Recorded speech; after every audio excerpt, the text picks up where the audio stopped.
Howdy, howdy, howdy, everybody.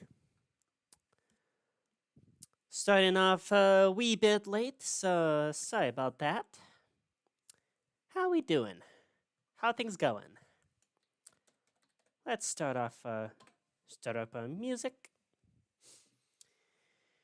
And let's get going. We could do some Good Kid. Why not?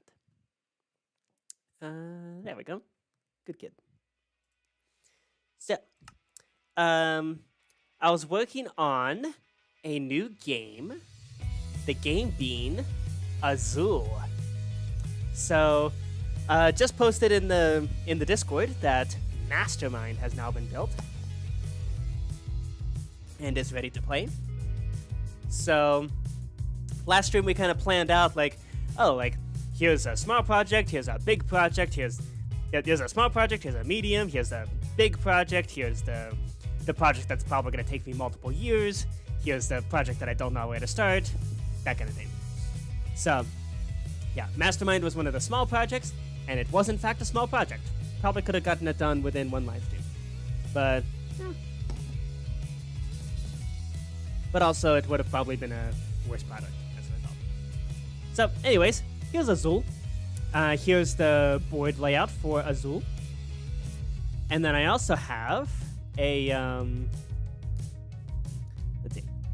I also have all the different tiles for Azul. And here's what they all look like. Just, down here somewhere, right? No, never mind. Okay. So, here's what the black tile looks like. Here's the blue tile. Here's the red one. Here's the white one.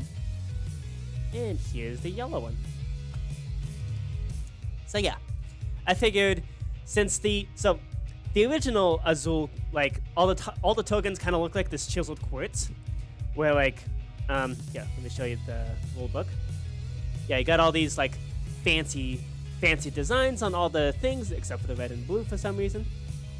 And so I figured, if I'm gonna make my own version, why not also have my own designs? So, they're fractals, just for fun. So, yeah, we got the Sierpinski carpet, we got the Cantor function, we got the Mandelbrot set, we've got the Barnsley fern, and the Hilbert curve. Yes, I know the names of all these things because I am a nerd. N-E-R-D, nerd. And also I study this. It's like a professional thing. So, yeah, I am a professional mathematician, and these are the kinds of things I study. So, yeah, fun fact. So, yeah. Yeah, these are going to be the play tokens for Azul. That's the whole idea. So, yeah. Please pardon my cough. I'm still a wee bit under the weather from traveling last week. So, very sorry about that. Hopefully that's not going to be too much of an issue. So yeah, the tokens are going to be placed over here, and yeah, that's going to be how the game is run. So, there we go. That's the whole idea there. Okay, so today, yes, you do in fact know this jacket. Yeah, so working on Azul, and these are the play tokens. So the normal Azul play tokens have this kind of fancy pattern on them, except the red and the blue for some reason. So I figured, why not do my own version? So here's the black, the red, the yellow, the blue, and the white. We got the Sierpinski carpet, the Mandelbrot set, the Hilbert curve, the Cantor function, and the Barnsley fern. So, yeah. Why not? Why not have some fancy designs, right? Have some fun with those. Okay. So, CJ, would you like to join the server? Or shall we do some programming today? And we're not going to work on Azul, we're going to work on Sudoku. I've been in contact with Braveheart, our local Sudoku expert, for help on just how to do a good design. Like, how to design Sudoku to not be dumb. So, yeah.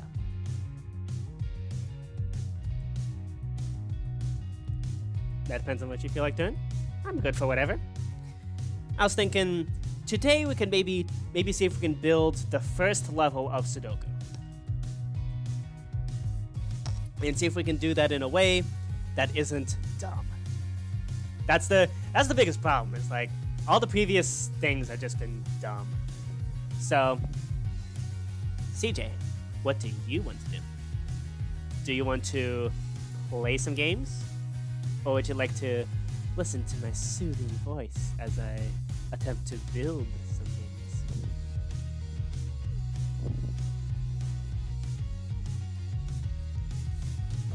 I don't know what's so soothing about my voice. I thought it was pretty grating. Oh. Real quick, before we get too far on either of those things. Bagpipes. I'm okay with whatever too. Okay, bagpipe thing. Hang on, let's pause the music for this. Because this is huge. So, near where I live, we have a bagpipe club, and I finally got to meet up with him, like a few days ago, just to get some ideas on how to practice with the bagpipes. And I found out the reason that this has been sounding like garbage is because I've been playing it wrong. Okay, so the finger positions are still good. Like, you still do the classic thing like this. Apparently, a lot of people take this top hand and rotate it like diagonal. But, so also, I got to actually put on some actual real bagpipes. And I got to like play a couple notes on it too.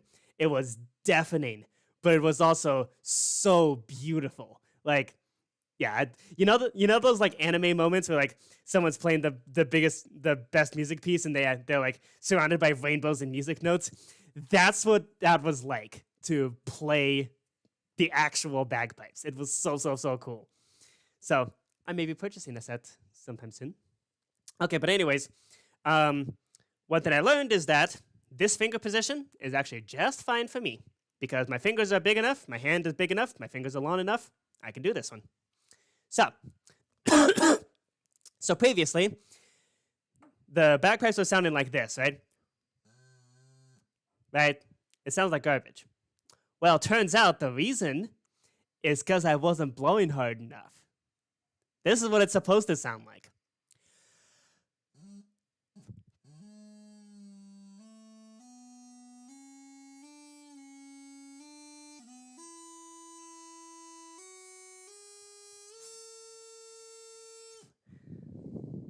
How cool is that? So, yeah. So here's the scale.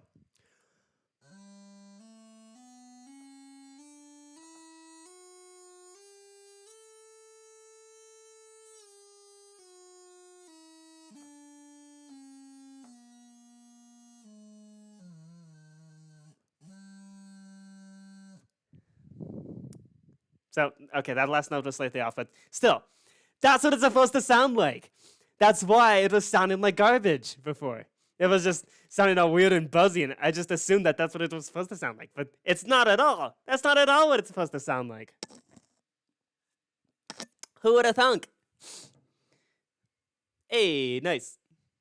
Yeah, trumpets are loud, and yeah. So it turns out that's what that was supposed to sound like. And now, when I play, okay, so I got a metronome app to help with the keeping beat. So now I can play the main chorus of Avicii's "Wake Me Up" to the beat, and it actually sounds proper. So here, it's much slower than the actual song, but here we go.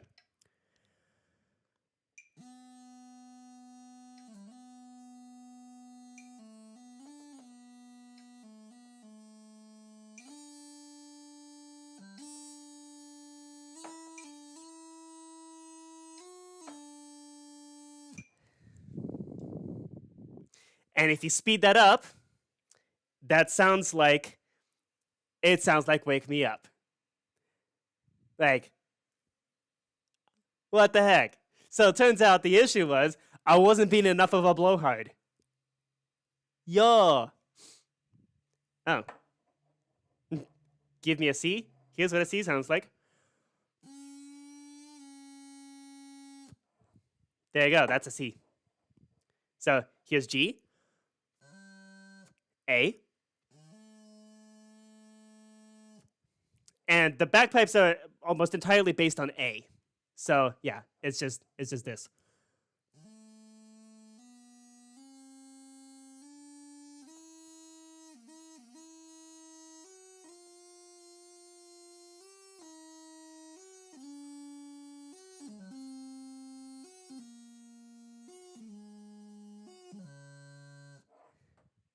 How cool is that?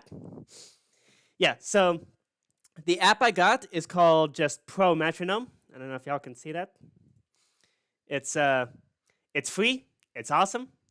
And yeah, it's got a little dial there, and you can set the beat, and yeah, it's really good. It's really cool. It's better than the Google's it's better than Google's metronome, because Google's metronome does not go down to 20 beats per minute, which is, well, it doesn't go down to 30 beats per minute, because that's what I need, because I'm slow. So yeah, it's so cool. So yeah. And I got to play some actual bagpipes. Ah! So yeah. Yeah. I may be getting some actual bagpipes sometime soon. That would be very exciting. Well, even if not, the bagpipe group has like a set of spare bagpipes that I can use for practice. And in the meantime, I can use the practice chanter thingamajig to actually learn how to play the notes. So yeah. Turns out, the reason I was sounding like garbage is because I wasn't being enough of a blowhard. Who would have thunk? But at least the finger positions were good.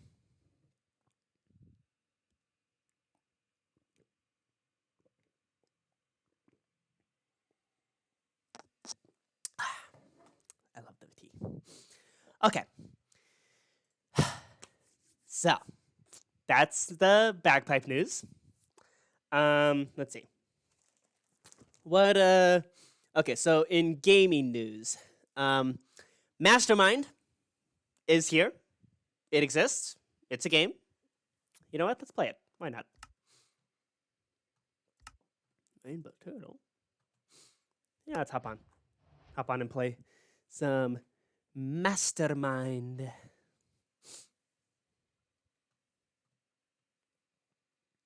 Mastermind. Oh, CJ, have you actually played Mastermind before?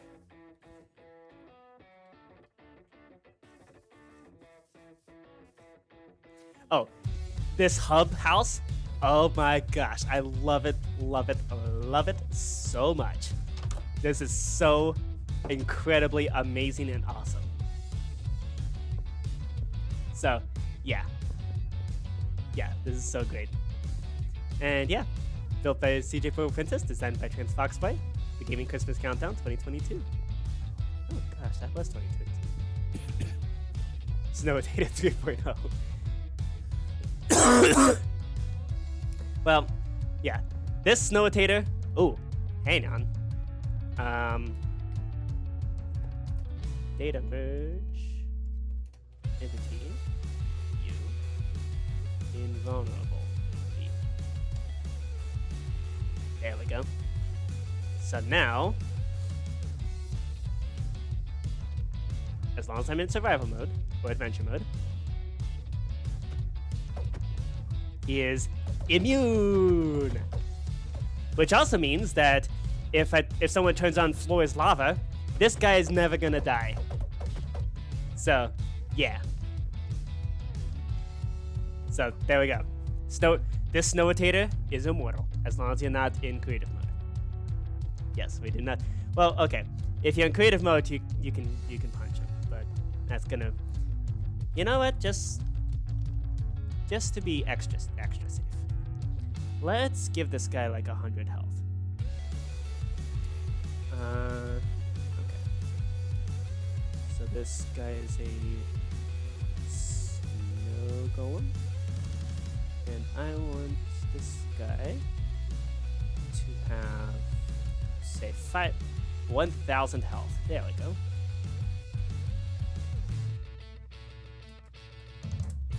There you go. 1,000 health. Good luck killing this guy, even in creative mode. And just for the fun of it, let's see. Can we make him repeatedly? Okay, looks like we can't make him like actively.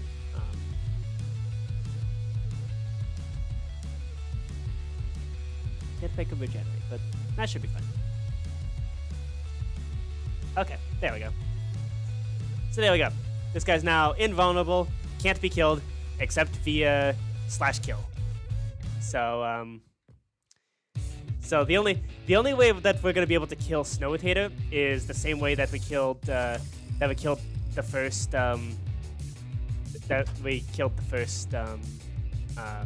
avocado toast, who is now wandering the plains around the card game hub by the looks of things. So, yeah, I mean, the two of them can technically still be killed. That's why we have Avocado Toast Jr. But, yeah, it requires commands, and that means somebody screwed up. That was quite funny, though, the way that happened. Okay. So anyways, back to the board game hub. This is where we have Mastermind. So Mastermind is a solo/duo game. And yeah, this one's fun, I think. This is a game that my dad and I played a bunch. So yeah, inspired by JavaMonk's dad, which would also explain why it was such an easy project to work on. Because for some reason, whatever project I work on for my dad is like really, yeah, you burnt the first toast slice. Yeah. Okay. So Mastermind. So you can go in here and set the solution between the different 16 wool colors, or you can click that and go random. So doing that will kick you out of the room, and then it's like Wordle. You just got to figure out how to, punch or right-click the glass to change the color. So it's like Wordle, and you got to figure out what the different things are. And then the way you tell is you right-click to submit. So the glass means 3 of those colors are not present. The white means that the color is present but in the wrong location. And then there's a red to indicate that one of the colors is present and in the right location. But you don't know which color is right in, you don't know which color is right in the correct locations. So you have to figure out which color is right and which one is in the right location. Okay, so I'm gonna assume the dark blue is the one that's just in the wrong location. And let's change all the other colors. Okay, so the fact that there's still a white concrete there means that the dark blue is in fact the one that was in the wrong location, but also the other 3 colors are still not present. Okay, so let's move the dark blue over here instead. What other colors have we tried? Let's try dark gray there. We'll try green there and red there. Okay, now we have 2 white. Okay, so now we got 2 colors. We got 2 colors right, but they're both in the wrong place, which means dark blue has to be here. Okay, so let's set this to dark blue, and then we're not going to touch it again. Okay, so one other color is present, but in the wrong location. So let's maybe see if dark green is that color. Okay, and then let's set the other 2 to a different color. Okay, Okay, 1 red. Good. That is, in fact, the dark blue that was in the correct location. However, green was not the one that was in the wrong location. Okay, so that means green is not present. Let's say it's this light group. Hold up. Okay, so light gray is the one. Let's assume light gray is the one that was present but in the wrong location. So let's put light gray over here. And then what other colors haven't we tried? Let's do orange and I think we haven't done cyan. No, we haven't done magenta. What?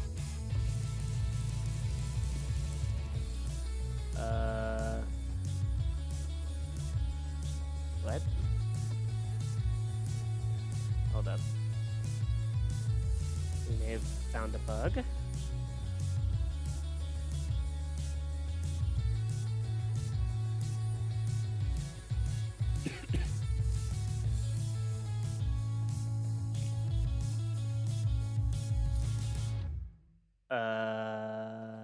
What?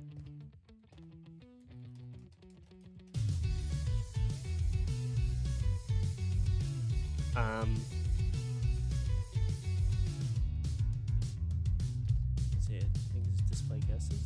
No. Okay, we may have just encountered a bug because that should not be happening. Oh, hold up. Display 1.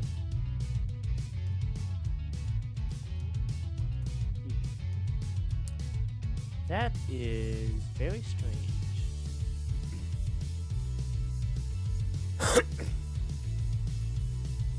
Okay. Unfortunately, I did not add a way to delete the previous guess. So we're just gonna have to roll with this. Okay, let's go into Mastermind and see what happened.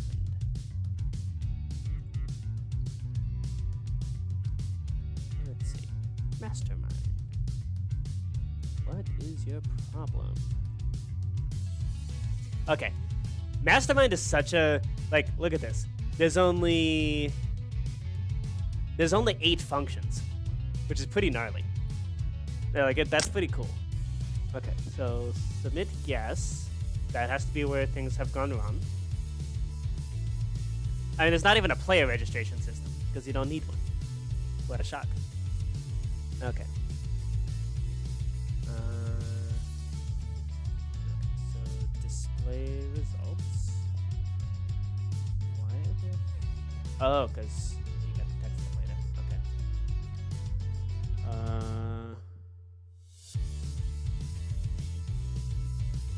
Oh, I think I see what's going on. We want to specifically tag the block displays.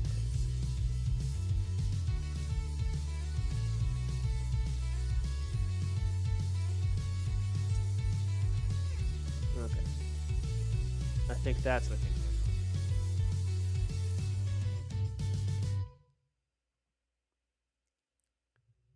are. Okay.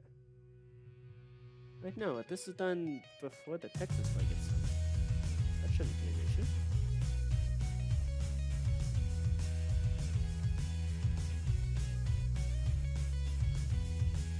Okay, well, let's do this anyway.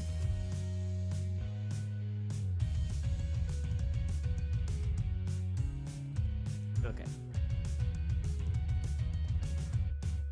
No? What?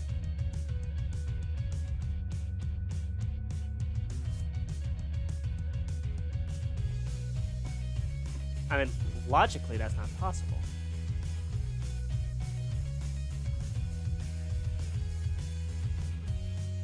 Right? Okay, let's peek at this. Let's peek at this. Oh.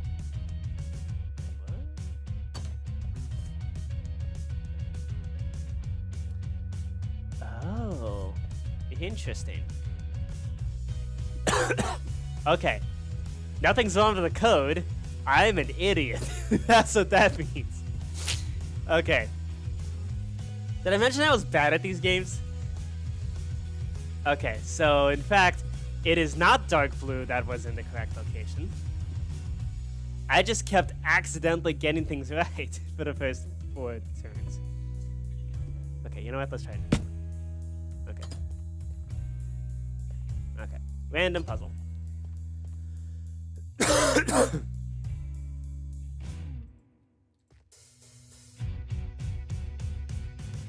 Okay. 1 white. Okay. So let's see. Yeah. Oh, that's very much going to happen. Okay. Yeah. I screwed up. Okay. Okay. So let's say let's assume yellow is the one that's in the correct location, but the one that's present but in the wrong location. And let's try different colors for these other ones. Oh. Okay. So let's see. Let's say maybe it was yellow that we just got to be in the correct location. And so the other colors are not present. So let's flip those to something else. Try that. Let's try cyan. Okay. So what does this mean? So this means that because none of the other colors matched between number 2 and 3, that means that red that we got in number 2 has to be for the yellow. There's not really... Oh. Okay, let's see. Let's think about this. I mean, this logically makes sense. If yellow was the one that was in the correct location and the correct color, that would make sense. Okay. So now we have a red and a white. So that means one of the other colors is present, but in the wrong location. Okay, so let's assume maybe it's cyan, and that these 2 colors are the ones that are incorrect. The light gray and the gray. Okay. Now we have 2 red and 1 white. So that means 2 of the colors are present and in the correct locations. One of the other ones is in the wrong location. And one of the other colors is not here. So, let's assume the yellow and the cyan are in the correct locations. Purple is the one that is present but in the wrong spot. And so we could put purple there and flip this to a different color. Yo! There we go. 5 guesses. Okay. Haha. And that is in fact the code. See, I'm not a complete moron. Sometimes I can be a more off. So there we go. That's Mastermind.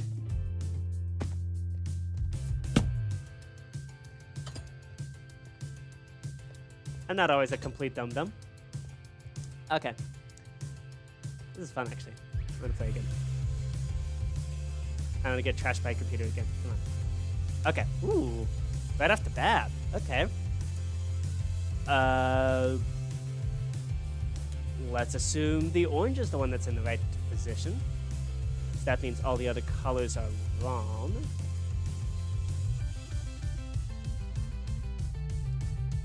Let's try that.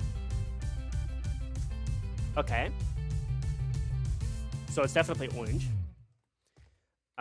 So that means none of the other colors are correct. Okay. There we go. Let's try that. Ooh. Oh, wow. Well then, okay. 3 of the colors are correct and in the right locations, but and one of them, the color is not present. Let's see if maybe it's the gray one. Okay. Can we try brown? No. Nope. It's not brown. It's not green. It's not red. It's not black. Not white. Not white. Oh, jeez. Well, it could also be orange again. Repeated colors are fine.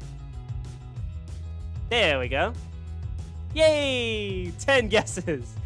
And we only really started figuring things out at here. Weirdly enough, having 3 reds is one of the most difficult things. So, yeah, there we go.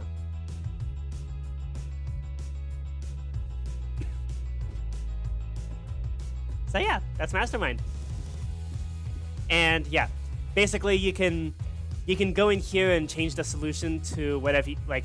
If you have another player, that player can set the solution, and then the other player can stand out here and try to solve it.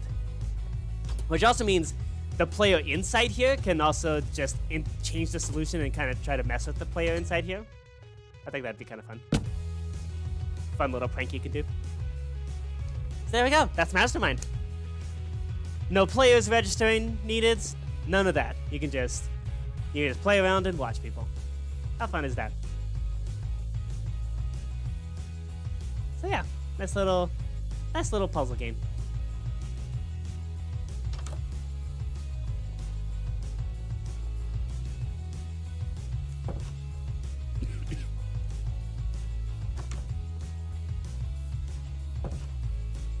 Checkers. Okay. So yeah, there we go. Okay, so I think next up, let's build Sudoku. Time to face my demons. Unless CJ wants to join on and preemptively save me from suffering. Let's rebuild Sudoku. So, first of all, Sudoku. Yeah, okay. Sudoku.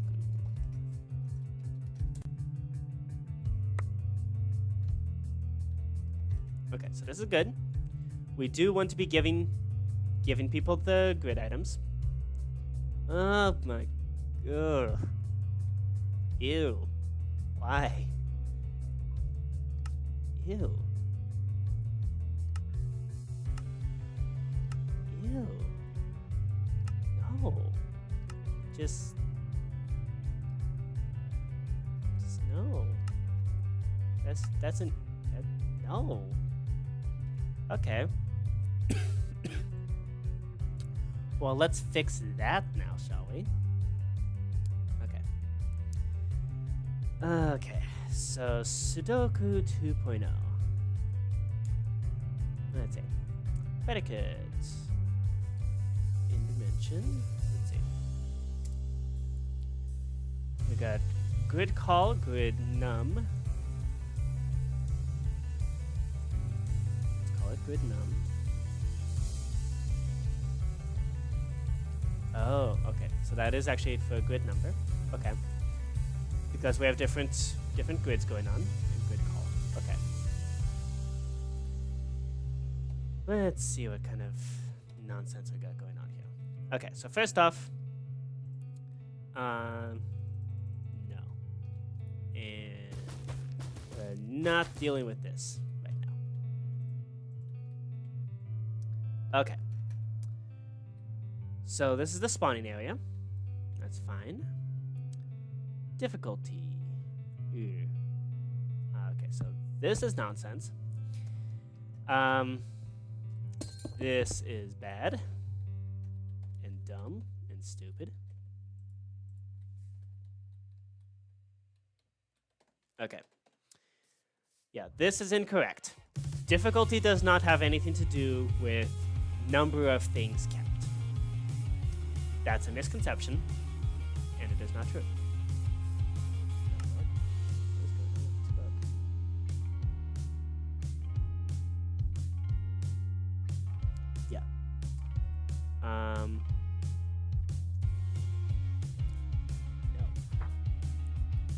right-click the block with the number in hand, punch the number. You can then mark a square with a number by punching a blank tile with that number in hand. Place a number there will remove any marks. And then you have a valid grid when there are no duplicate numbers in any row, no duplicates in any column, no duplicates numbers within the larger grids. Okay, I think that's pretty reasonable. Okay, and then the other grid plans is we have the Sudoku, no chess allowed, and Halance Flüstering. On orange lines, nearby numbers must be at least 4 away from each other. So that's Dutch whispers. But it's in the title is written in Dutch, which I thought was a fun little teehee, so silly. Okay, so first off, let's get large row.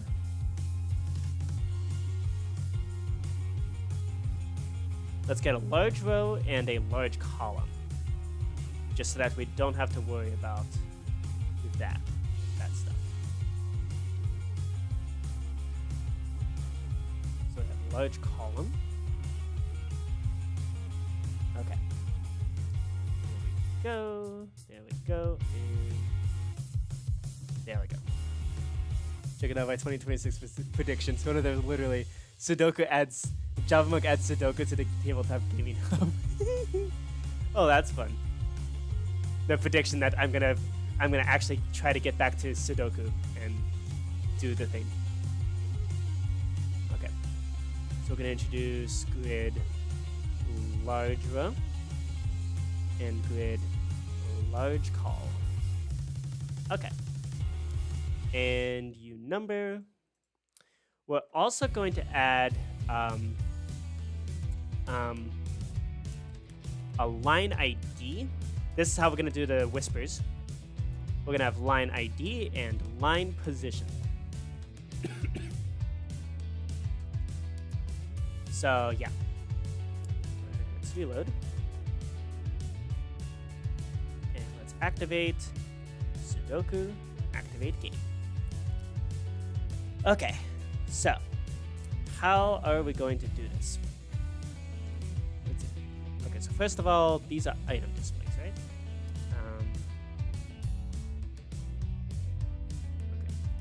Okay. Data get entity and item display.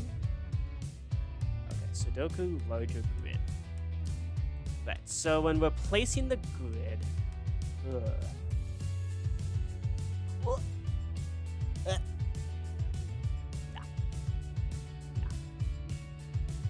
nope. Bye. This is good. This is a good function. Okay. Sure.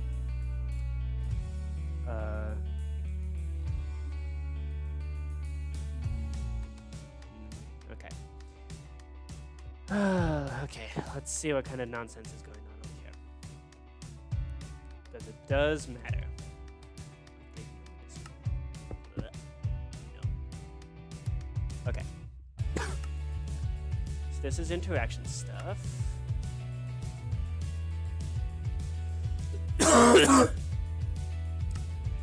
Interaction.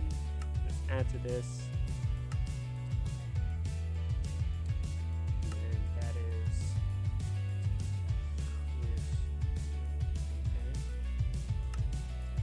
Add remove number.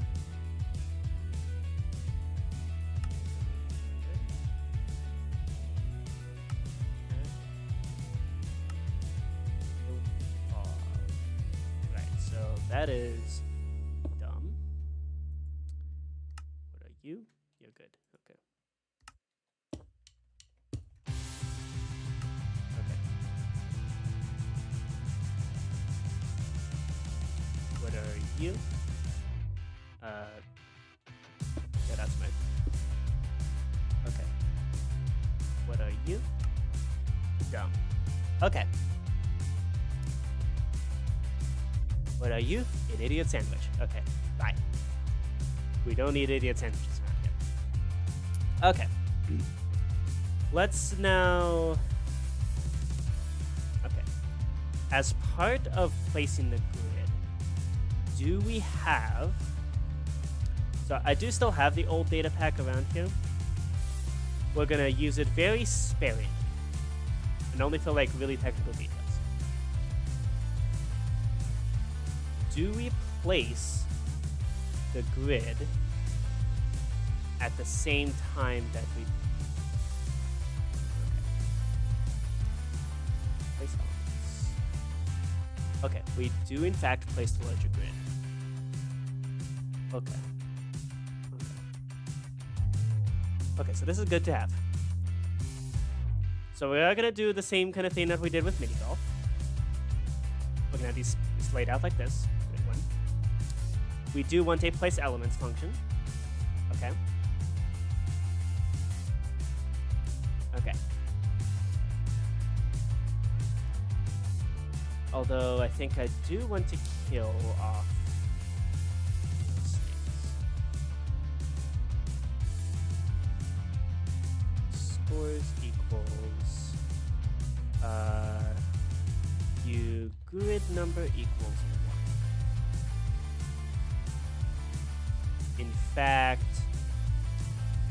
this would be honestly a good idea to just do all the entities just to clear everything out. Yeah. Because otherwise, things are gonna get really dumb really quickly. Okay. And let's call this place grid. Okay. Reload. Okay. Let's execute function. Sudoku. Grid 1. Place. Good. Okay.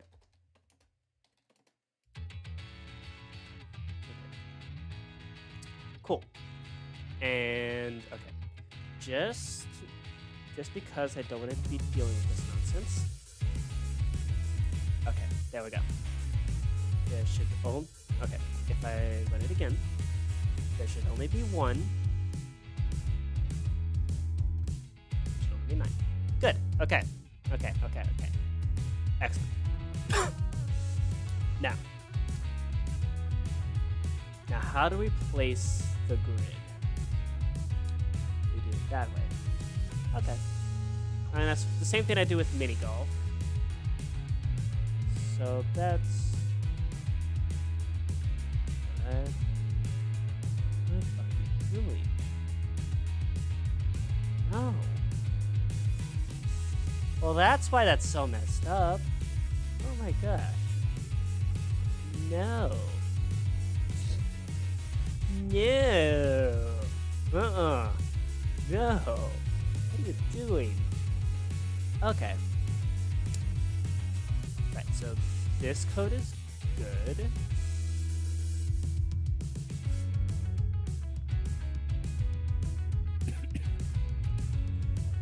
So we're going to include that when we're placing the grid. Okay. So we got the large boxes. This places the interactions. These interaction entities are what are going to actually make... Those interaction entities are what are going to store all the information. So, let's see. We have add to grid. Sure, why not? Okay. We should also tag these. Ooh, okay.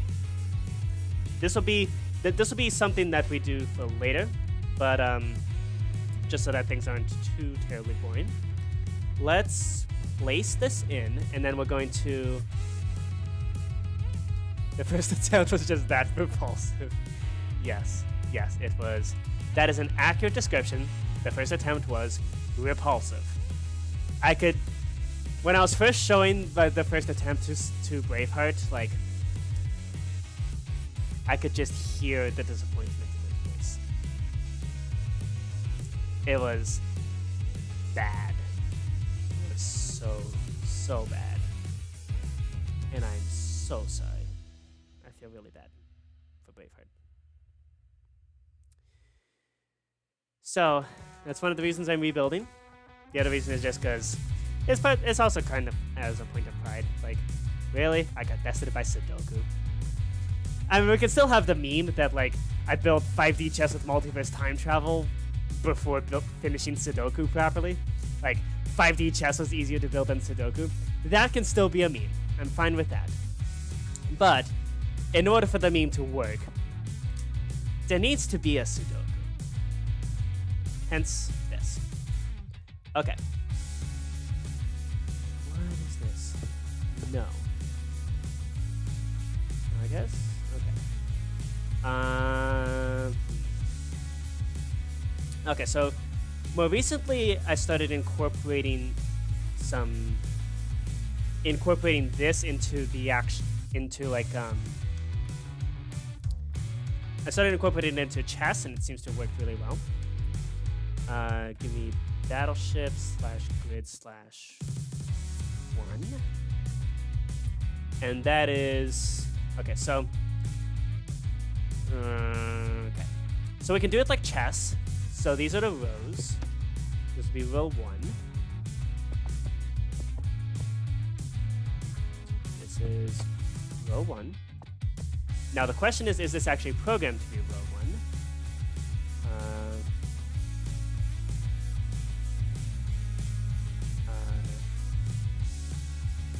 Row. That is in fact row 1. Good, okay. Good. Let's also grab 9.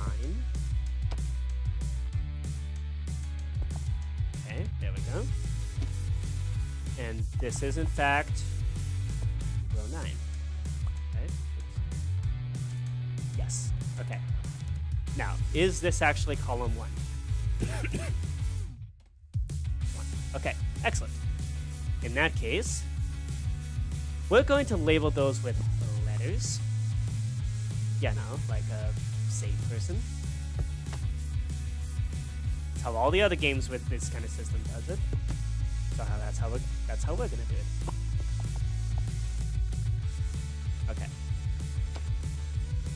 Okay, and then what's the 9th letter? Should be I, right? Yeah. Let's see. A, B, C, D, E, F, G, H, I. Yep. Okay. There we go. Just out of principle. Okay. So, this is the Sudoku grid, and you can figure out all the different things there. And what we're now going to do is execute as of E, type equals item name, run data merge entity at S, fixed 1B, invisible 1B. Okay, that should only have. Okay, that's 1, 2, 3, 4, 5, 6, 7, 8. Good. Okay. There we go. Nice and in the ground, just like with chess. Okay. Excellent.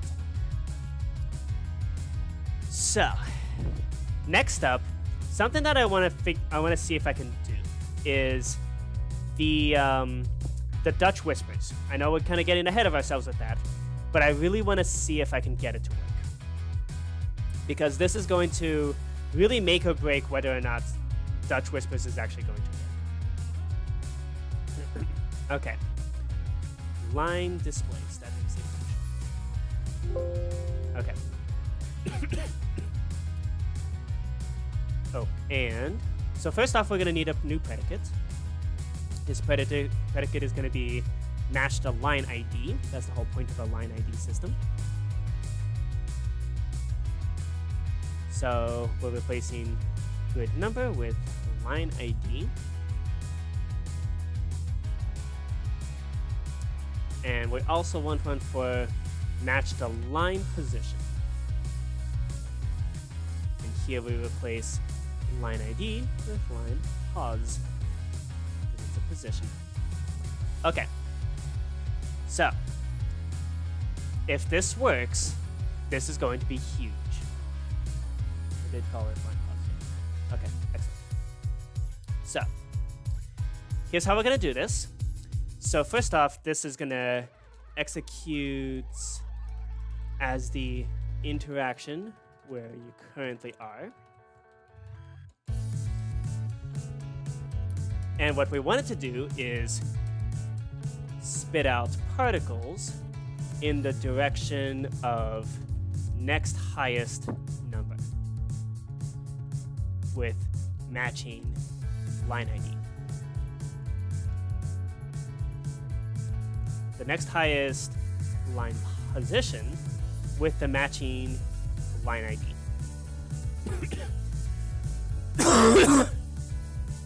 So, first of all, interactions don't rotate. So here we're actually making use of that fact, even though it's really irritating with Ticket to Ride. But here we're actually going to make use of that fact. So here, what we're going to say is, let's see. So first off, we're going to get master scoreboards. Operation temp view line ID equals the current line ID. Okay, just for the sake of demonstration, place set at n type equals interaction. Let's set this line ID to 1 with position 0.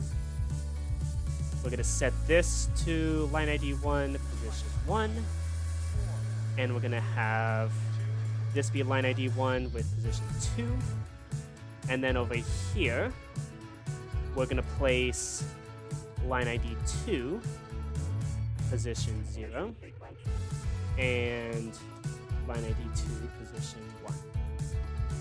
Okay. Ooh, and let's do here as well. Let's do line ID 2, position 2. And you know what, just for the fun of it, let's do position 3. So this is basically the closest that we can get to just drawing lines on the grid and expecting things to work. So we want to execute as at e type equals interaction with a scoreboard of line ID being 1 or greater, run function Sudoku line displays. And then we gotta figure out how to make that happen. Okay, BRB, I'm gonna take a quick bathroom break.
Oh no, the only furniture in your room is a bed, and a second bed I'm not allowed to use because it belongs to no one. It's void in here. Wait, what? Oh, yeah, in like a dorm situation. But second bed's not being used, but you also can't use it. That sucks. I'm sorry. Okay. So, line ID equals current u line ID. Also, I just thought of something.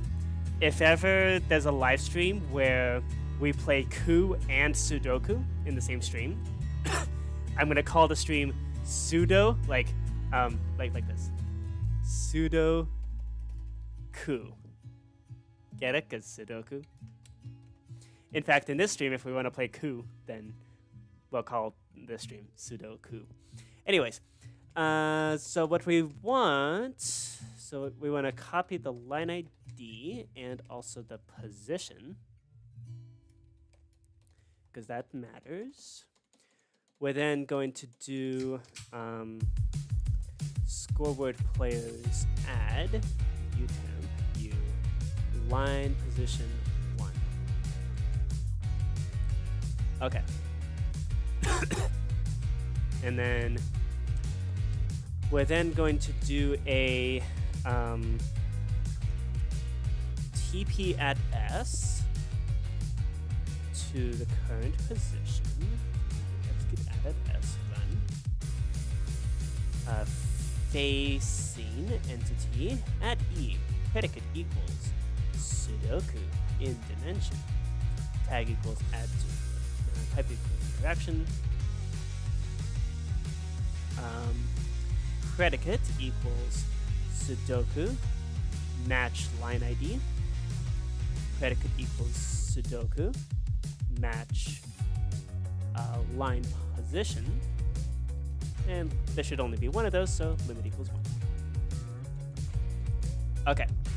So right now this is something that can only be seen with hitboxes on. So let's see if this does it. Reload. Okay. Okay. Woo! Okay. Things are rotating in the proper directions. Excellent. Okay. Now, for the big one. We are going to spawn particles. Let's actually copy that code from Minigolf. Because Minigolf has the thing where like there's particles going in the direction of the next portal. So let's steal that code. Let's see. Minigolf. And then we're of course gonna have to ramp up the code involved just a wee bit. Okay. So things are rotated in the correct directions. But now, we're going to display the portals. Display portal. There we go. Okay. Let's see.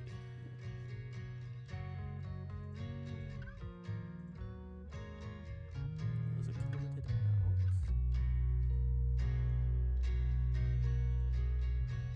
Yep. Minigolf also has a portal ID thingamajig going on. Okay. So let's copy that over here.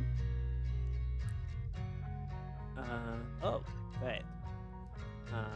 Facing that entity. Oh, actually, you can just face in the same direction as you. Rotate it as at S. Okay. Okay, so for now these are going to be blue. That's fine.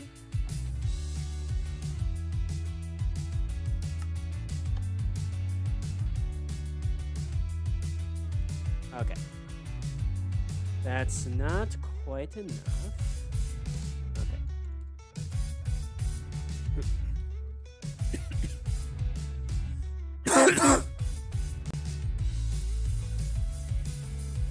How about this? Nope. Okay.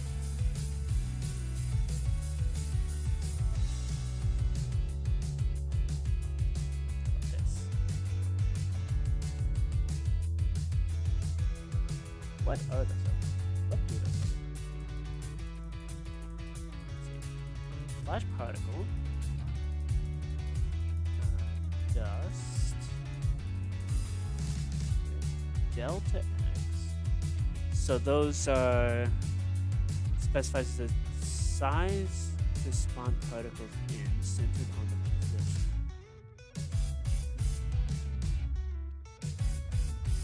Okay.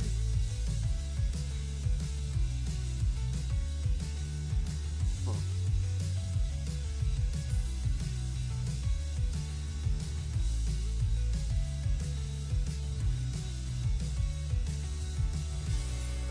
What is speed?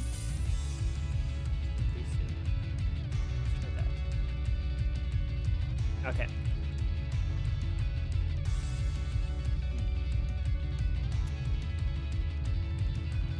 Okay. I want the particles to kind of go in like a straight line in order to, well, make it look like a line.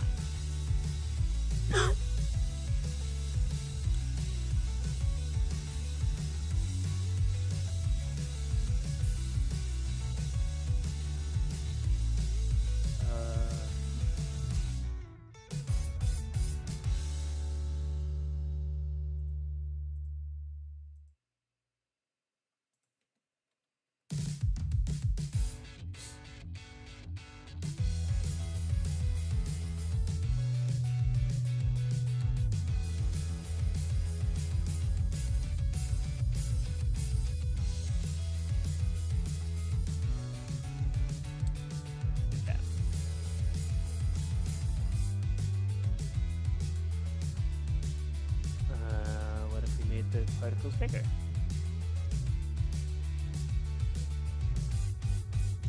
Nope. Okay. That's gonna cover up the numbers. Okay.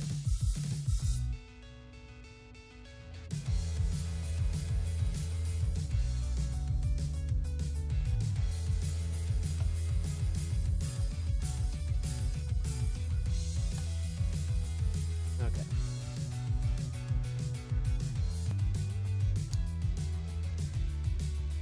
Okay, let's just do this. So we're gonna execute as for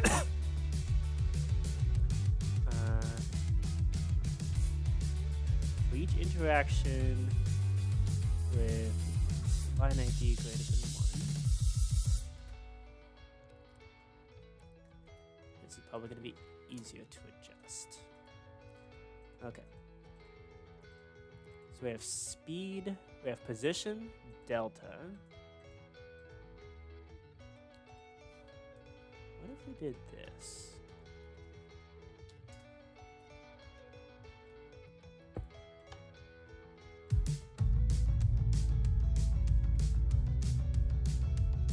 Speed count.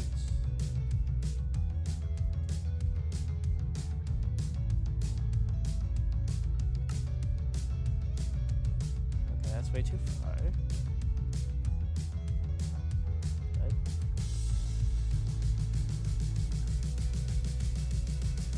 Ooh. Yep, okay, that's way too much. Okay.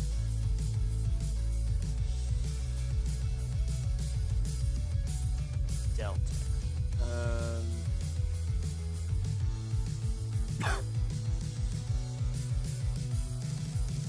Position.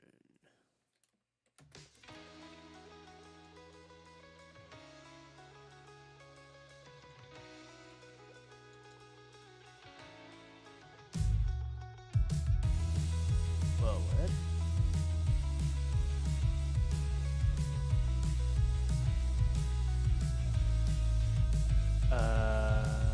What?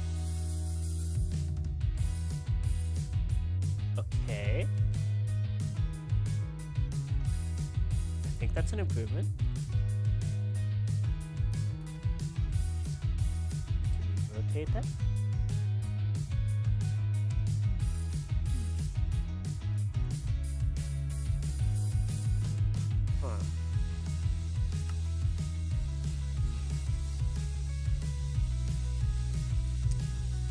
Okay. That's almost doing what we want.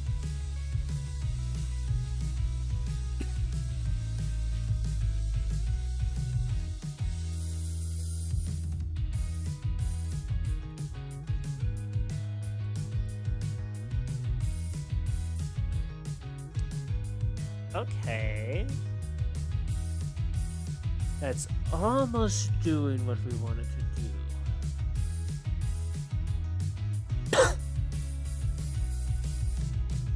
Oh. We just want those lines to then go that way.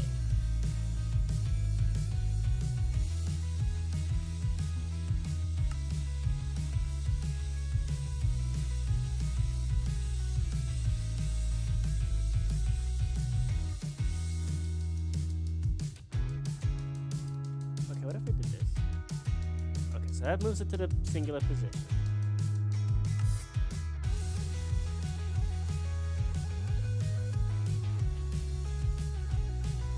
Whoa, that's a lot.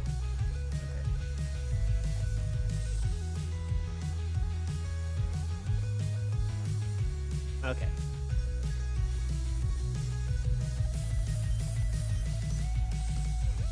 So we should try to be as light on the... We should try to be as light as we can be on the graphics.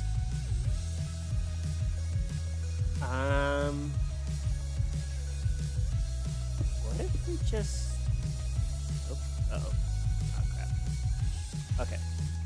So we do 0, 0, 0, 0. So being as light as we can be on the graphics. But instead of doing something like this, we're just going to spawn multiple of them to give the illusion of a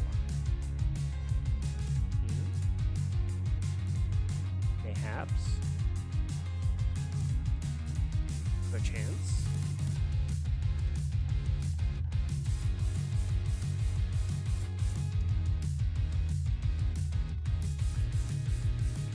Let's see what that does. There we go. Okay.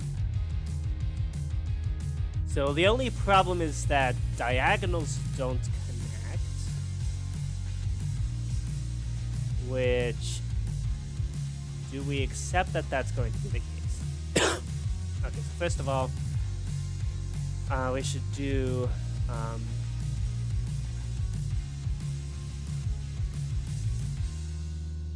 so if there is no such entity that's in the next position,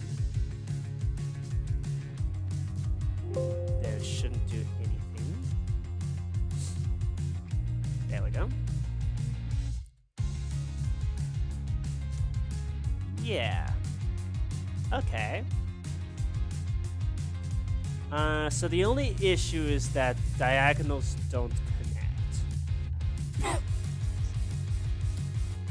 So how can we make sure that they do connect?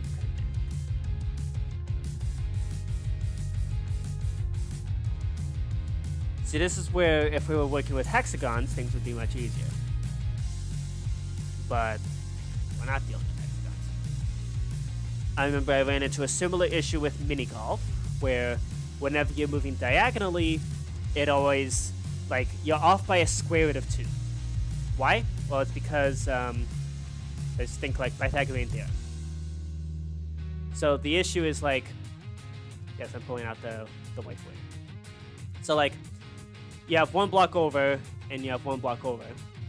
Well, by Pythagorean theorem, since this is always a right triangle, this is going to have distance 1 squared plus 1 squared and square root that, which is square root of 2. That's 1.7 something. Which is, first of all, irrational, and second of all, bigger than 1, which means that if you try to go a distance of 1, you're only going to make it about 8 far, which is exactly what we're seeing here. Funny enough, this is actually the issue that the construction set Connects has to deal with on a daily basis. So, how do we get around that square root of 2 issue?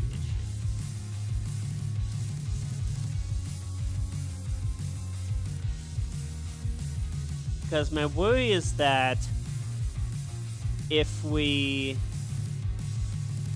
First off, should do that.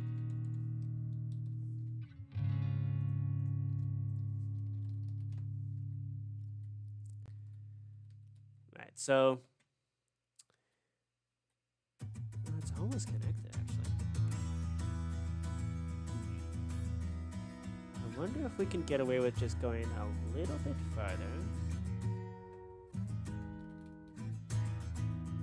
Adding one more set of particles.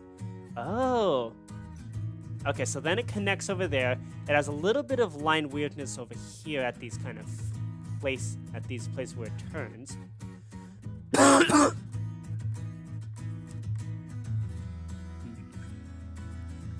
See, now we actually kind of run into a bigger problem, which is that the numbers might get covered up by these particles. So how can we resolve that?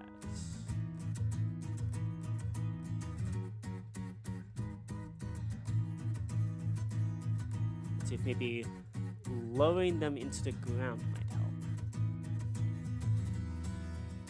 help. Ooh. Okay, I kind of like this effect.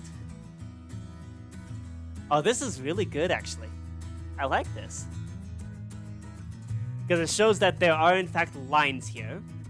But it's not overwhelming. Like, you can have the numbers there, and you'll... Okay, we'll have to check on that. We'll have to see if that works. Once the actual numbers get placed on. But yeah, I'd say this is pretty good. Okay.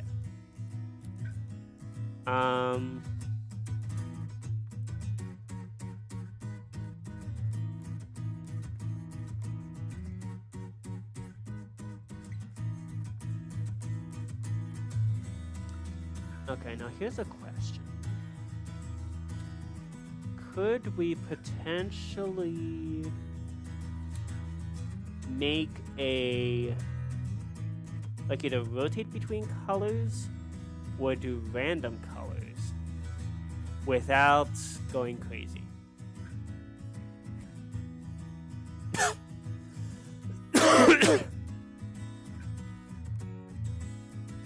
Oh, here's another point.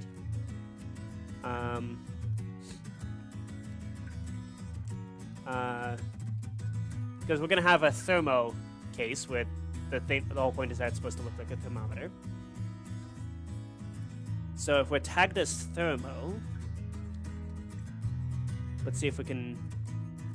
There should be bigger dust particles. So if we tag this guy as being a thermo. Whoa, that's way too big. Oopsie. Okay.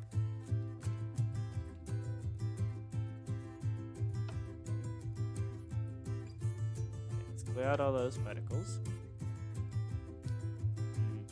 Oh, okay. That actually works okay. Because yeah, with thermo puzzles, it matters where the bottom of the thermometer is. Okay, so this is good. Again, we'll have to run some more tests once the numbers actually start going in. But I think for now, this is pretty decent.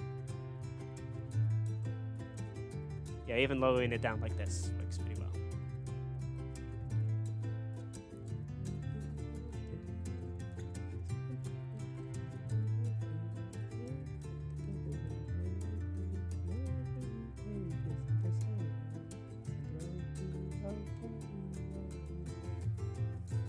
Okay, excellent.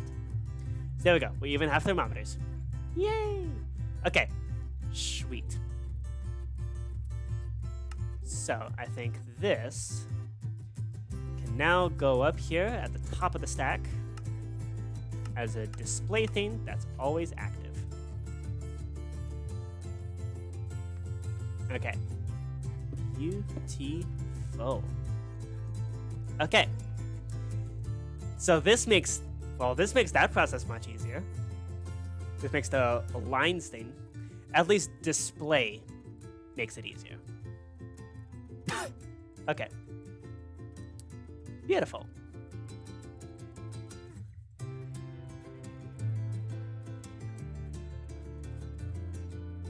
Okay. The one thing I would like, I think, is having different colors, because we might have multiple lines crossing over each other, and that would be bad to get them confused. So let's see. Could we... Oops.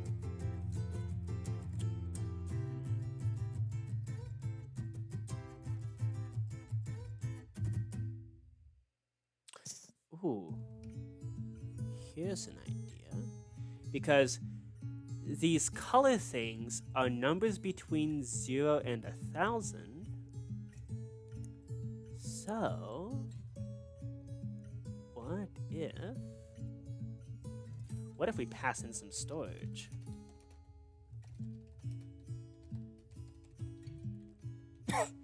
Let's see.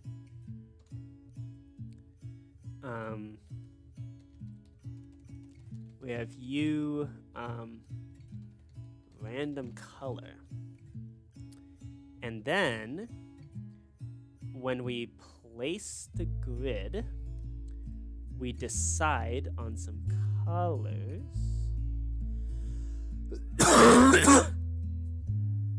Actually,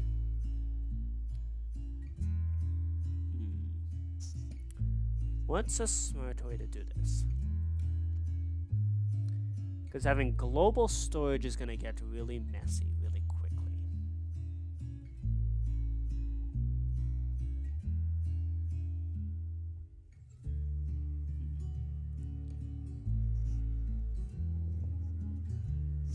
Yo, Phantom Toast, good to see ya. I'm currently seeing if I can work out something with Sudoku. Yay! Yes, he woke up a nap. Yay, very nice. I'm currently working on Sudoku to see if I can draw lines on a grid using particles. And I'm trying to see if maybe we can randomize the colors somehow. How to do that? Well, more specifically, we want to choose a color and stick with it, depending, and have that color dependent on the line ID.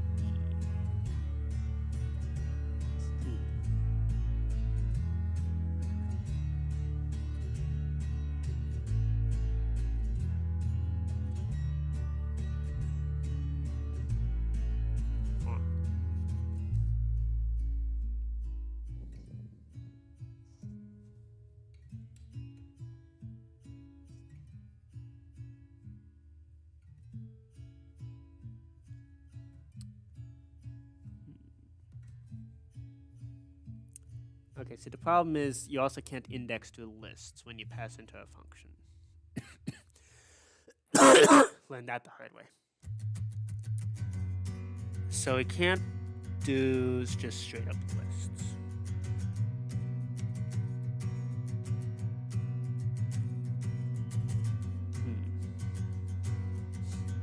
So what can we do instead?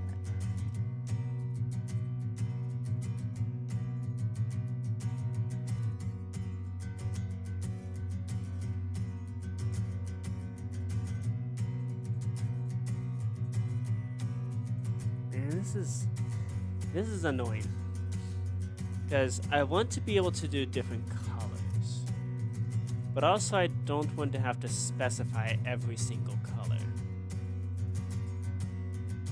The problem is the location of the color specifier, which is right there, in the middle of the particle code, right where it's most annoying to put it, because I can't do anything.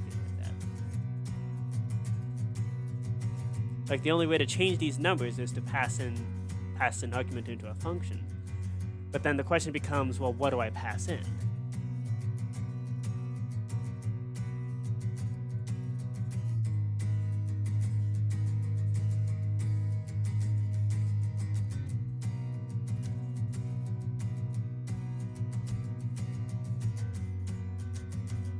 Okay, what if we did this?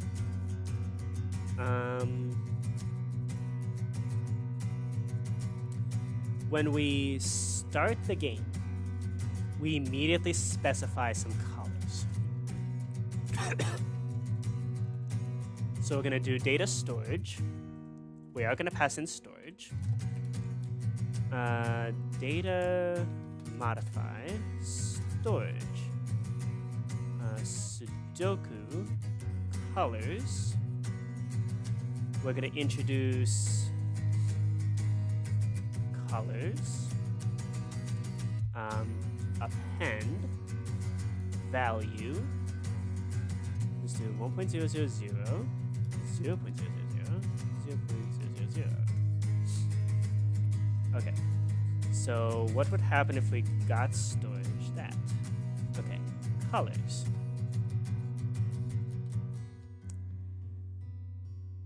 Okay. We want actually color 1. Okay.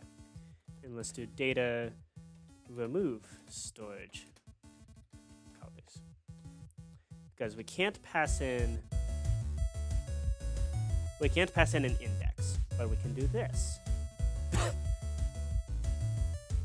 Okay. So if we did that,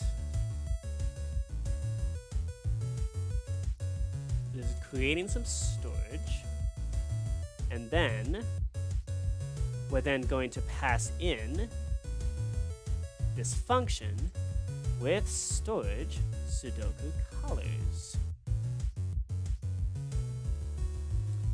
And what we do with this information is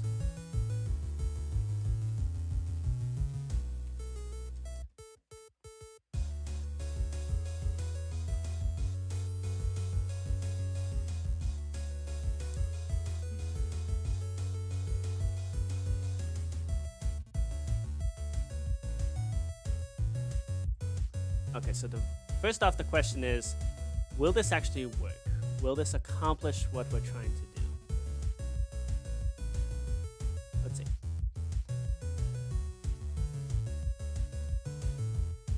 Okay. Okay, that worked. That actually worked. It changed the color to red, which is what color 1 was. Okay. Oh, oops. Didn't do that. Okay. Okay. So, let's specify a handful of different colors. Like, for example, let's specify orange as well. And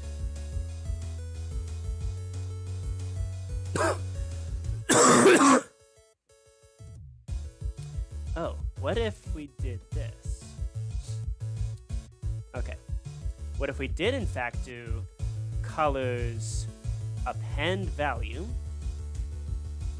and then we also added index set value to 0, and then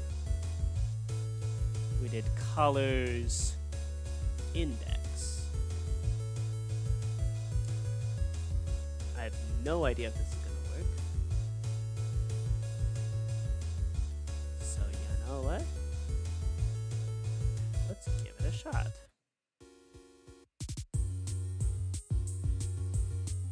Okay. Can't parse that line. Invalid macro variable name. Okay. Okay. What if instead we did this?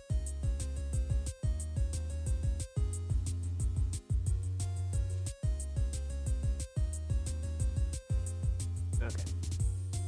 So we're going to replace that with this. Let's see if that works. Reload.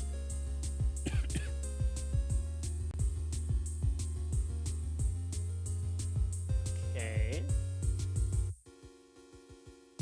Still's not working. Okay. Invalid macro variable name. Oh. Hang on.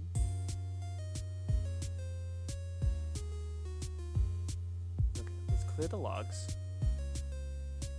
Reload.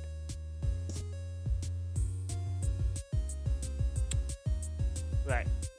Because the /particle command doesn't allow for this. Okay.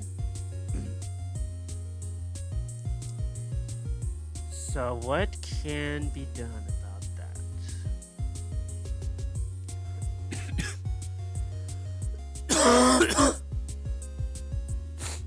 Well, let's see.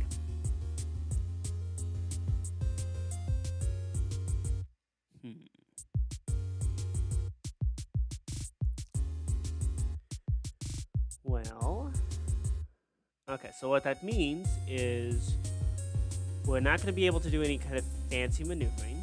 We do, in fact, have to specify one color at a time. And then this make a line command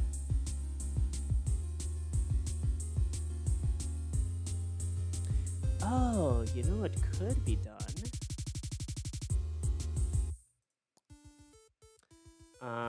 Okay. Let's put this into Z displays. So line displays can go in there. Because these are just fancy displays, nothing more.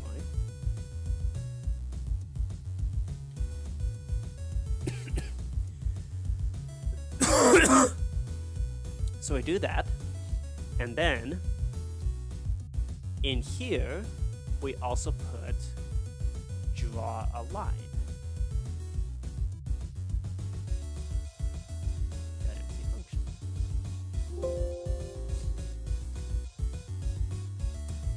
And here what we do is we do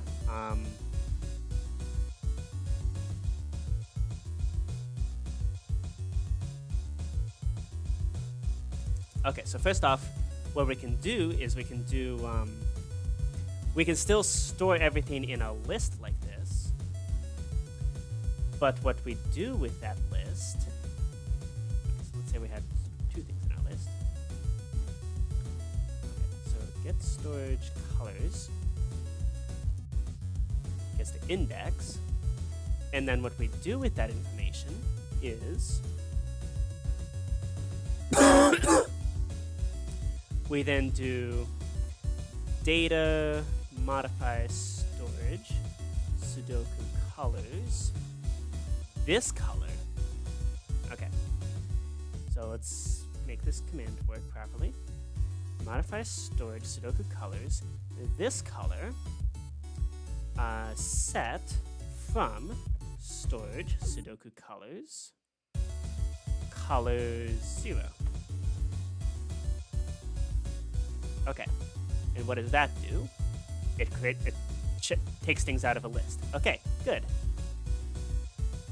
So now we can do data remove storage Sudoku colors color 1. We no longer have to do that. We can have a dynamic list.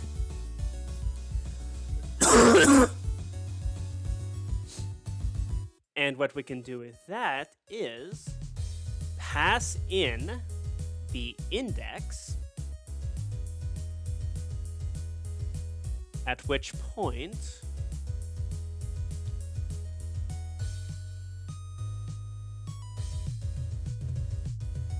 oof, okay.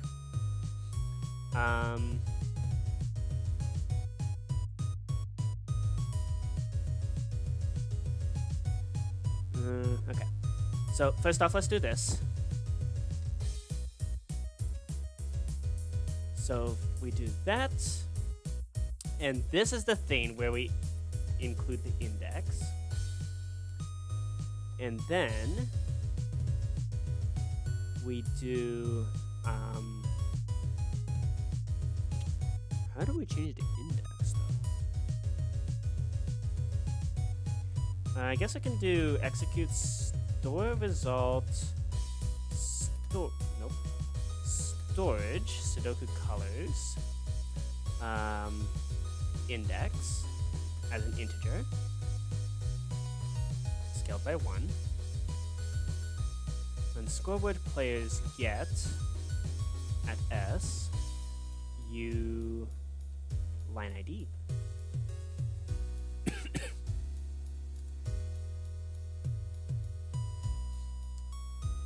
Okay, but the question is, can this update with the index?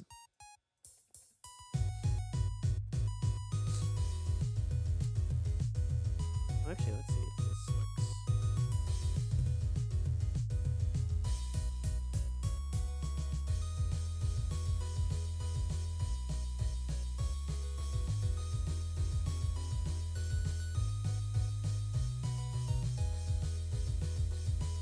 Okay. Okay, so first off, we do have to drop the ID down briefly.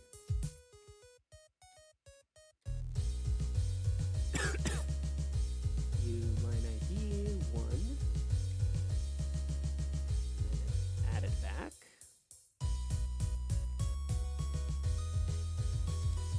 Okay. Get you temp line ID. Okay. There we go. Let's see if this does something. Okay. So... Okay, so that doesn't work. Why not? Let's see. Okay. What's in colors? We have index 0. This color is that. And the available colors are that. Okay. Something up this command. Okay. Line displays with storage Sudoku colors. Okay, that's what we want. Okay, so I think we need to do like a triple bunny hop thingamajig. Okay. Okay, so we want to do select color .mc function. Okay. So the select color is going to be just that one command.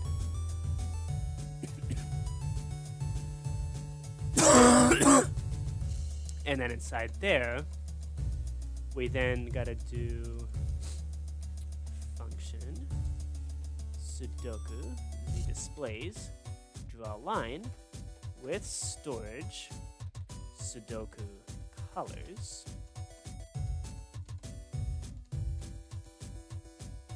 Okay. And then draw line does all of the actual draw line code.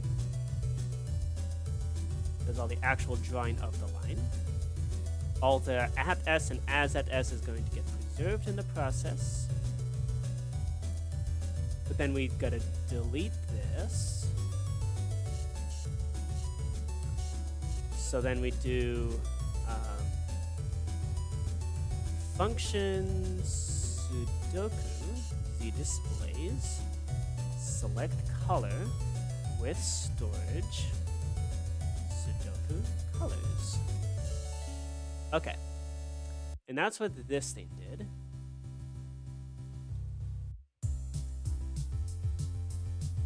Okay.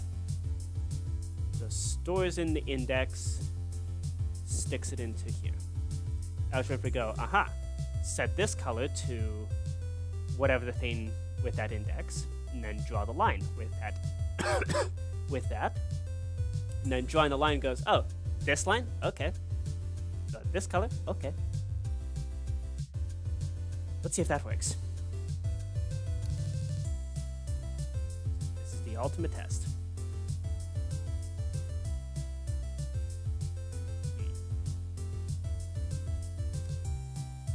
Okay.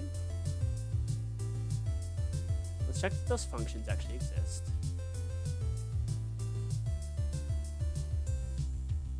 Okay, so we have line displays.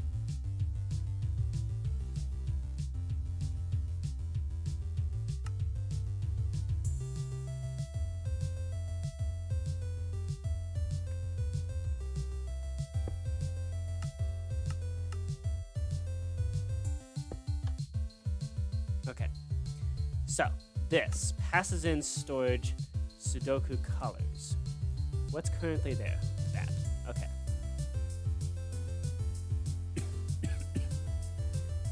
Okay.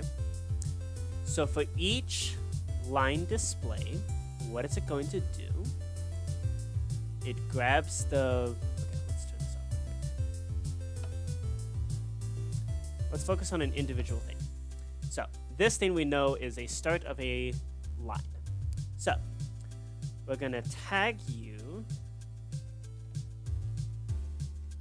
This is an interaction. AAA. Okay. So,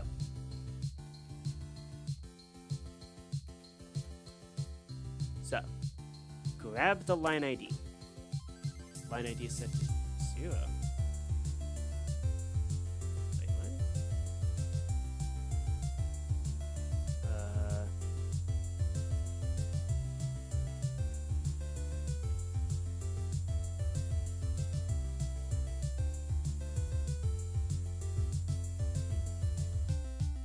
Okay, that's weird.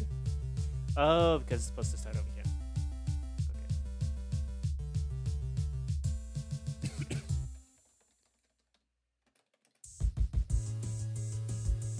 Okay, I'm going to tag you as A. There we go. Okay. So, line ID is 2. Good. Okay.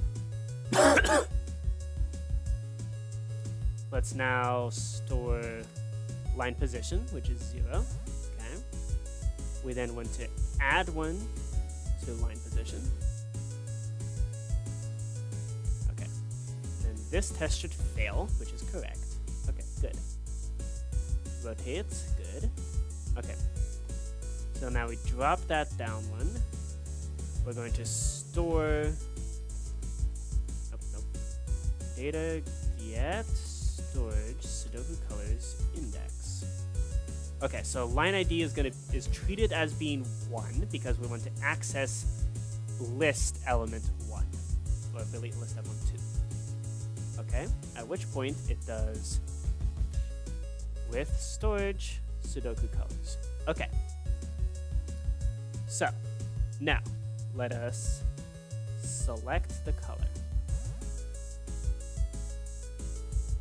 So, when we go into here to select the color, we're now going to do, so line ID is treated as 1. Okay, so data get storage Sudoku colors. What is this color storing? It is that. Okay.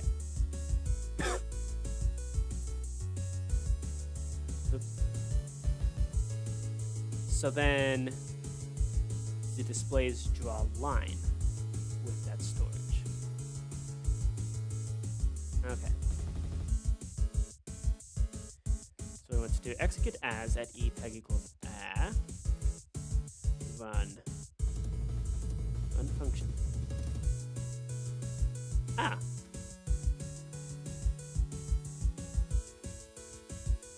So it does work.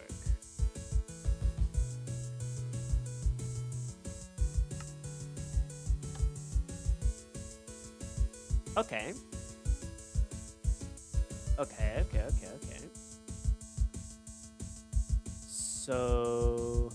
So let's maybe step 1 back then. Select color. Still working. Okay. Okay, so what if we set data modify storage index? What if we set the value to 0 instead? Makes it red. Good. That makes it green. Oh, interesting. Okay. So we can modify the index quite well. Okay.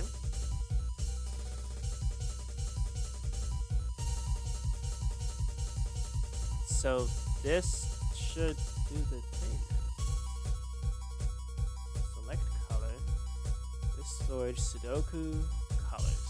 Oh my gosh, this song is stressful. But thankfully it's short. Okay. Okay. Lo-fi beats to be anxious to. They're not lo-fi beats to study to. These are lo-fi beats to be anxious to. Okay. So what the heck is going on there?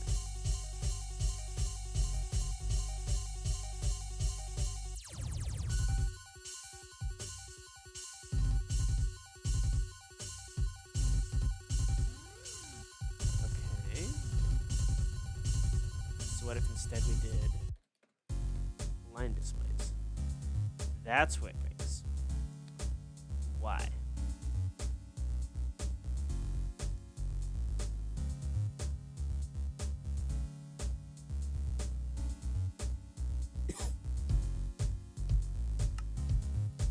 First off, what? Actually, yeah, let's just on this function.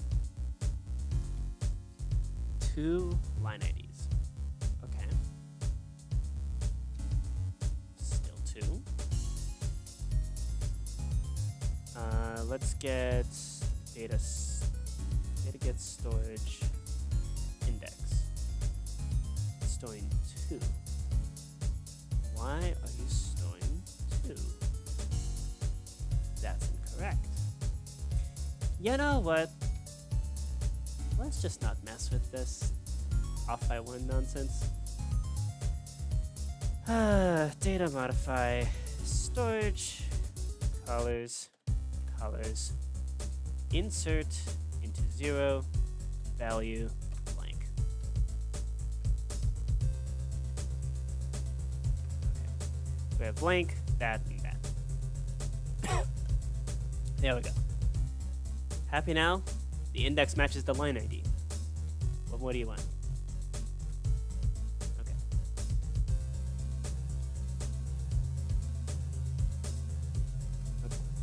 Index is 2, and colors 2 is that. So it should be that.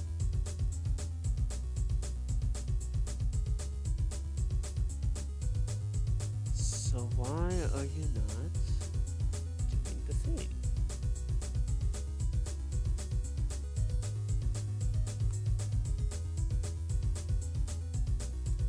This is what I'm dealing with right now is the SpongeBob, the SpongeBob episode where like it's this one. Let me pull up a picture. It's the "Is this your wallet?" moment.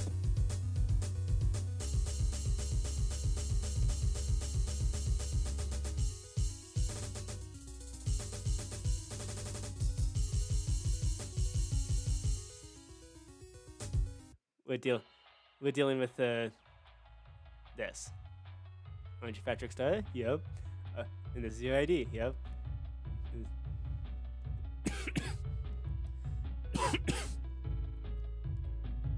I do believe you dropped your wallet. That doesn't look familiar to me.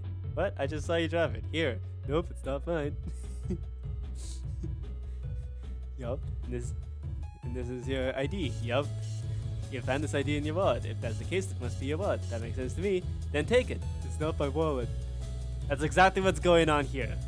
That's exactly the situation going on. Like, so you have a color. Yes. You are storing into this color with this index, right? Makes sense to me. Then draw the line. I don't know what you're talking about. So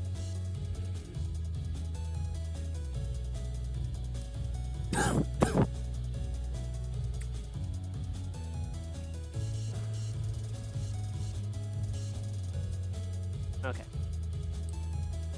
What if? Okay.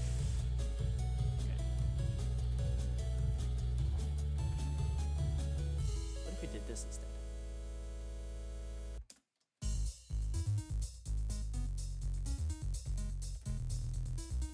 Technical blah blah blah.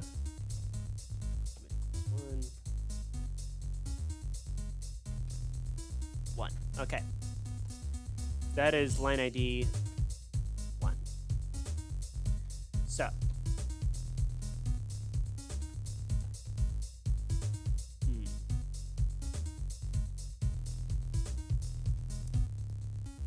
This may in fact be a problem.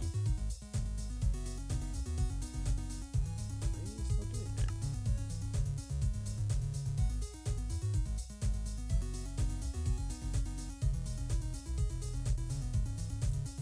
Why are you not running? Oh, you know what? Maybe it's just getting confused. Because we're never actually using the storage for anything.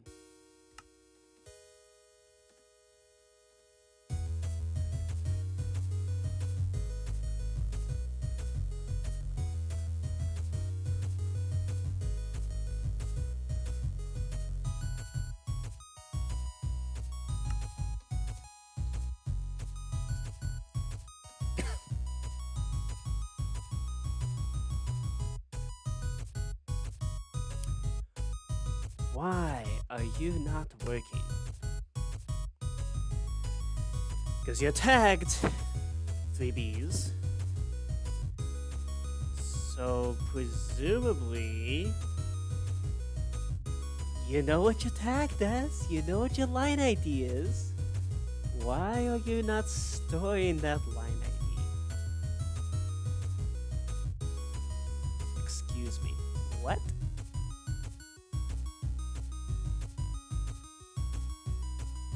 What am I missing?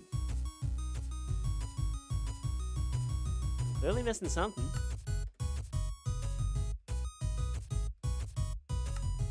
Okay. So we can do select color with storage, start with colors, right?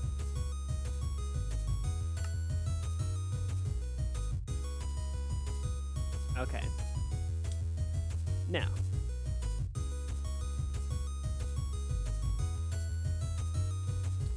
set the line ID to 1. We don't care about that. And now, I want you to set the index to 1. Okay. This is a literal copy-paste of the code.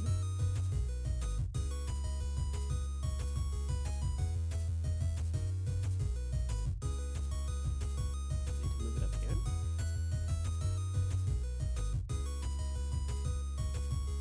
Okay.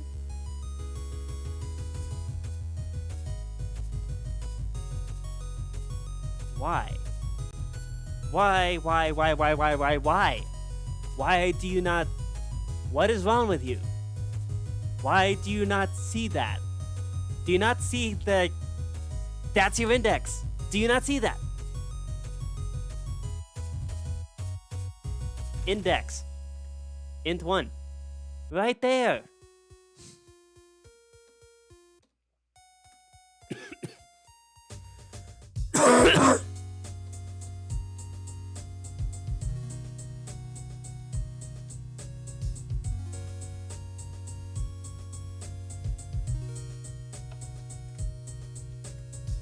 Okay, index is still 1. We did turn this light on, right?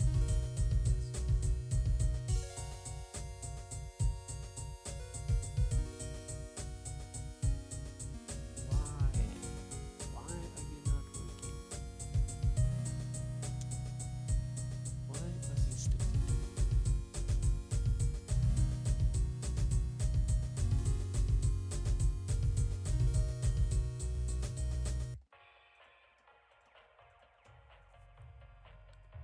Okay. Get line ID.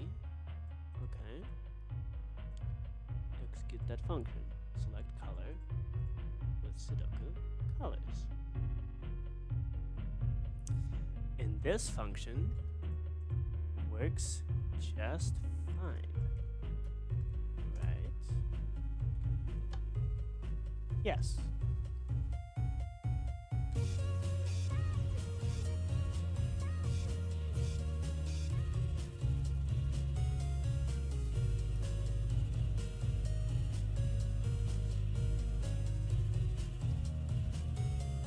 So each individual part works just fine.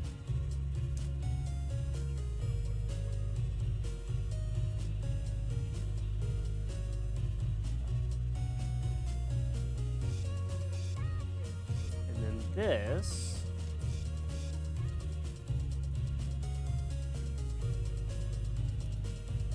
get storage, Sudoku colors, index. Did I misspell something?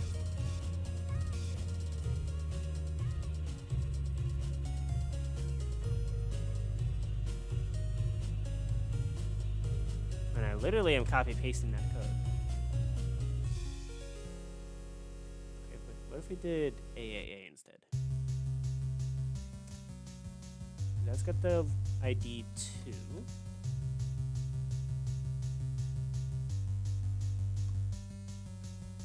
Okay.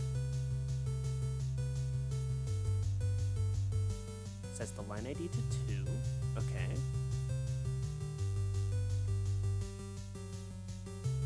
then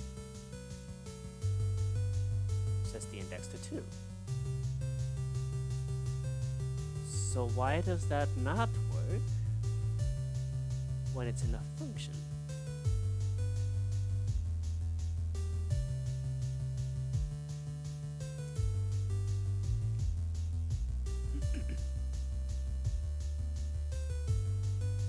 It's like the function is just refusing to run, but there's no errors being thrown.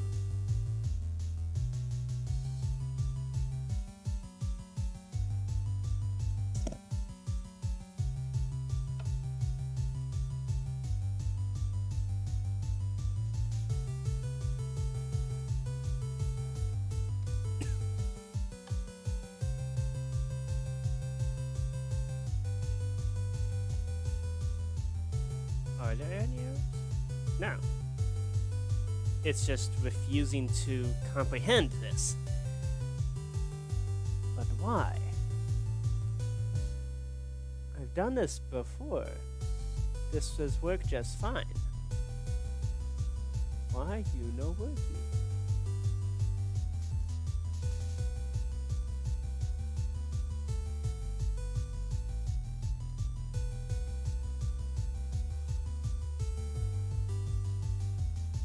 Does it need to include with storage? No, we're not actually using the storage, so that shouldn't matter. What is happening?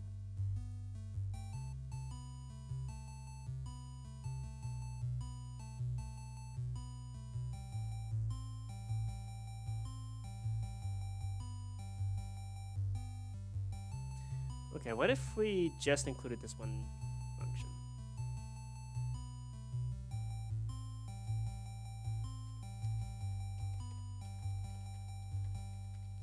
Okay. Let's say we just wanted to draw the line. Okay. So no line position. We're not gonna get distracted.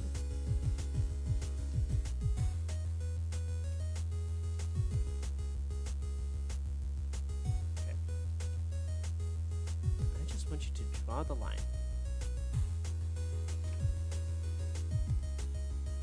What? What? What?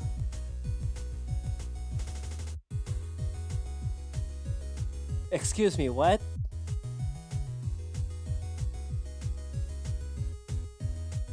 What?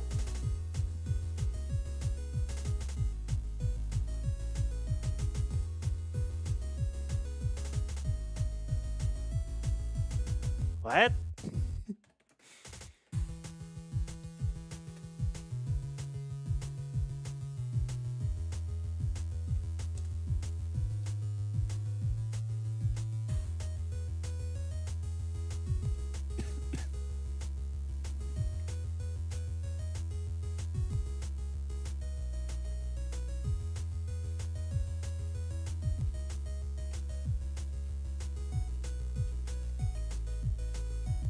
This is an entirely different issue.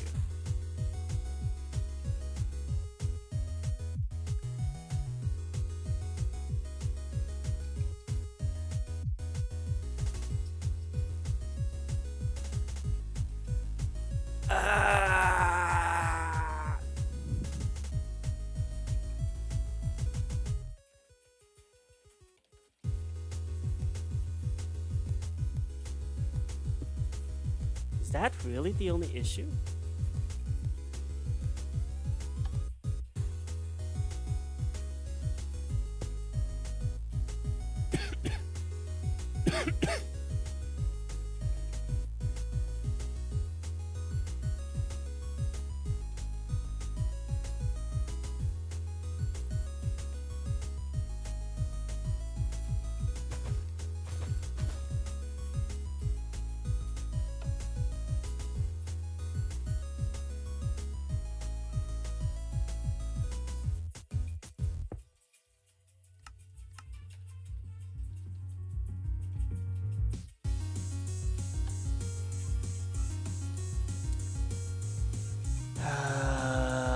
What is wrong with you? What are you doing? What is your problem? So this part works just fine, right? Or is it just this one particular function that's just forever cursed? Just draw the line. There you go. So it's capable of just drawing the line, but for whatever stupid reason, this function is refusing to run.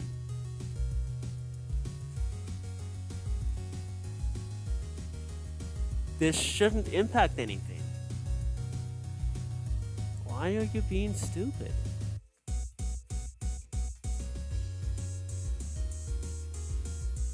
I literally commented out all the parts that have anything to do with line position.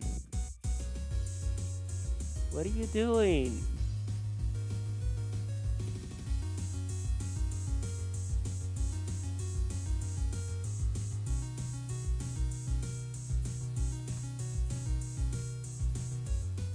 You've got to be kidding me.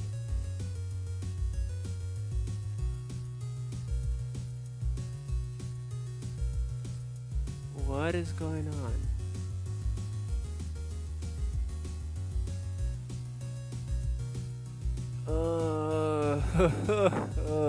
It's hurting my head.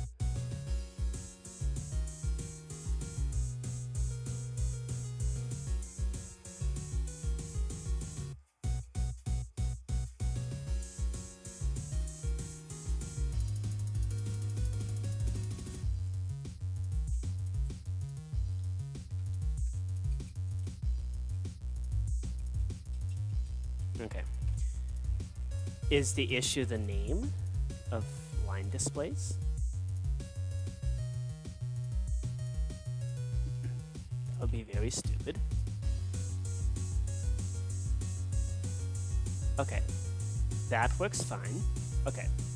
Let's add one line of code at a time and see where things start to break.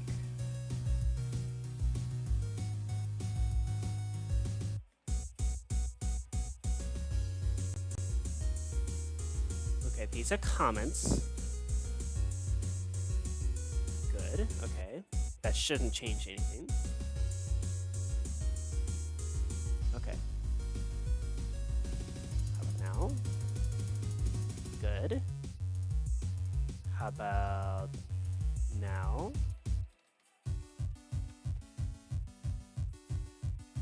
Okay. How about now? That works fine. Okay.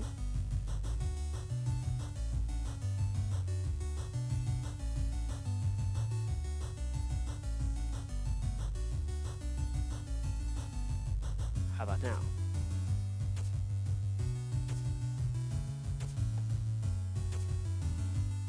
What? What?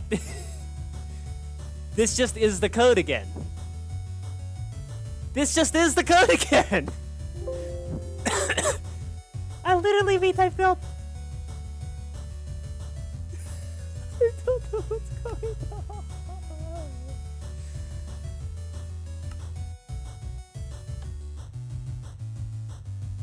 I mean, it's cool that we got the lines working, but this is literally what the code was.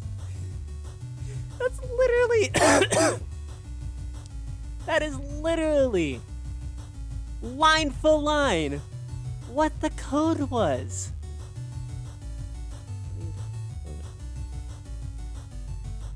What is happening? Mommy, help me. Okay.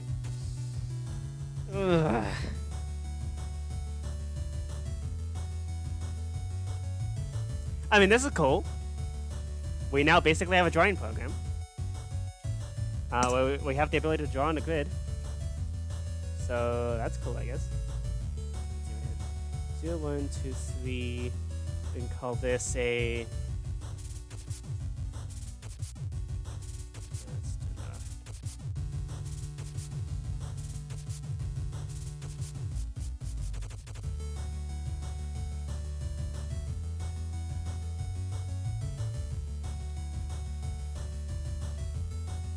Yeah, there we go. So we can draw lines.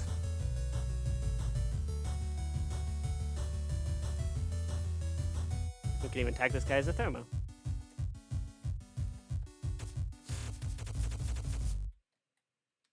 There we go. Okay, so we have a drawing program. And, even better, we can specify new colors for each individual line, which is pretty cool.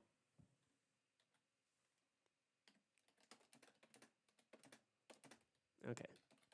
And even if we delete the index or delete this color, it'll still keep, which is good. All that we really care to preserve is just colors. Okay. So that means we can just do this. And then we just set this thing to do whatever we want. Yeah, we can even do this. And just immediately change all the available colors. There we go. Now it's blue, green and blue. Okay. So we drew lines. But it works. It works. It's beautiful. It's so beautiful. It's the greatest thing to ever exist. Ugh. Okay.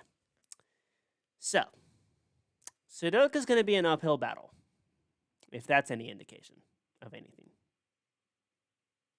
It's going to be an uphill battle. But we'll get there. We'll do this. This will work. Okay. Yeah. Okay, don't like you, don't like you, don't. Okay. Beautiful. So with that, I think let's call it for today. I am quite pleased with this result. And yeah, we'll call it a night. I'll be working on this off stream, of course, just to try to get the, well, actually, you know what? Maybe I'll work on Azul off stream, and then on Sudoku, we'll do that on stream. Because Sudoku is going to end up being a somewhat irritating project based on this. And it's always fun to be irritated on stream, because being angry on camera is fun. It's entertaining. So I will see y'all later.